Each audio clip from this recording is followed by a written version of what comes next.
deep and comprehensive reform of the electricity market this winter to cope with the energy crisis sparked by Russia's war in Ukraine.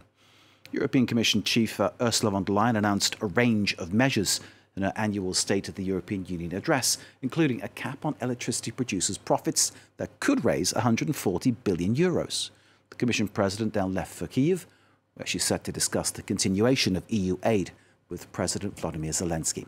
Let's then hear from European Commission President Ursula von der Leyen.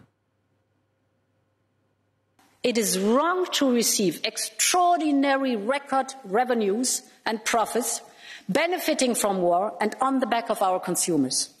In these times, profits must be shared and channeled to those who need it most.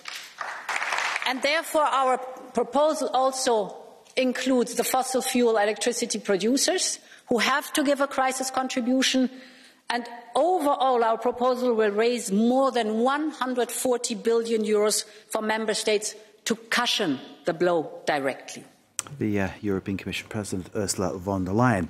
Covering the story for us from Brussels, Armin Georgian. European leaders gathered here in Strasbourg are trying to reassure people that they will get through this winter without shivering in the cold and the dark, and indeed that they will be cushioned from the blowback of the EU sanctions against Russia. That is what this planned reform of the electricity market is all about.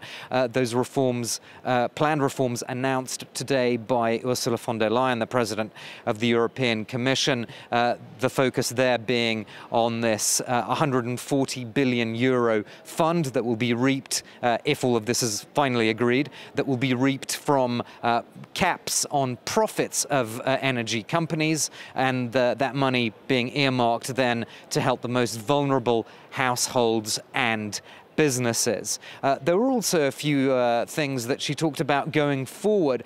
She proposed a Defence of Democracies Act, which would, in her words, protect the European Union from authoritarian tendencies both outside the bloc and from inside the EU as well. And she also proposed a European convention that would revisit the European treaties, all of this with a view to eventually getting rid of national vetoes in some areas so that an enlarged European Union can make decisions in a more smooth and streamlined way. That, of course, music to the ears of people who want a stronger Europe. For those who want national sovereignty, they will see that attempt, of course, as anti-democratic. Armin Georgian there from Brussels.